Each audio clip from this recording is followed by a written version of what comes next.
In this podcast, we talk about the tacit trade war brewing at Indian ports. There's a problem brewing at the ports. Imports from China have started piling up as officials started withholding consignments at their facilities. In fact, DHL and FedEx have decided to temporarily suspend India-bound Chinese shipments after backlogs started flooding their warehouses. The funny bit here, no one seems to know why this is happening. Officials from the Departments of Commerce and Revenue say no orders have been issued on this front. There aren't any explicit diktats on restricting or physically inspecting Chinese imports. They added, if in certain cases, some containers are held up, then it may be based on specific intelligence inputs about suspected materials, etc. A non-risk assessment, which is a routine exercise. But clearly, this isn't routine. Especially considering there have been several indications that officials have been planning to retaliate against China economically. Of course. But why wouldn't they push this message through official channels? After all, it would be a lot more effective to pursue this agenda through policymaking, right? Well, there's a tiny problem with that.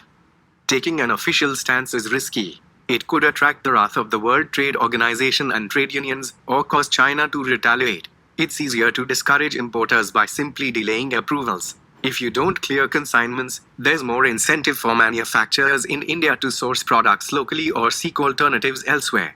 In fact, it's a tactic China has used to great effect in the past according to Indian exporters. Be that as it may, these delays definitely have the potential to hurt China, and some might contest that it's eminently desirable considering Chinese aggression has been on the rise. However, trade walls hurt India as well.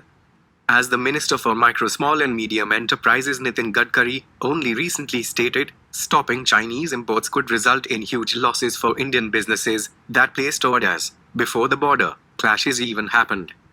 China makes up for a huge chunk of India's imports, around 14% between April 2019 and February 2020 according to the Confederation of Indian Industry. China supplies 45% of our total electronics imports, almost 40% of the country's organic chemicals, over 30% of local MACHINERY and approximately 25% of our automotive parts. So any disruption on this front could have serious consequences for our supply chain. Consider the auto industry.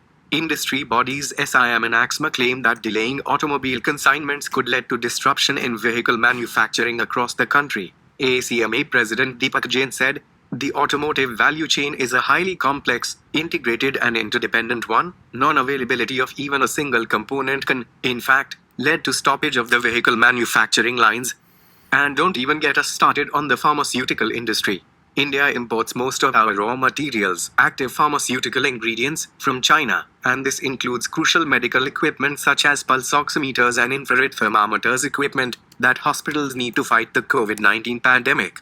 And switching to a different supplier, if that's possible, will inevitably increase costs across the board. And while some people might gladly be willing to pay this price, we have to remember that roughly 22% of this country still lives below the poverty line. Not all of us can pay up. Nonetheless, after repeated lobbying from industry groups across the board, officials finally seem to be relenting.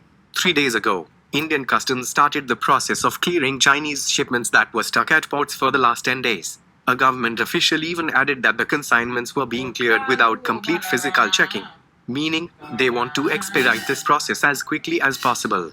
And that's a good sign. So perhaps the only takeaway from this story is this: in being overzealous in our bid to hurt China economically, policymakers must make sure that the collateral damage is limited, or it will yield no material benefit to anyone. Thanks for watching this video. Be a part of our ever-growing community. Please like, share, comment this video. Press the bell icon to get instant updates from our channel.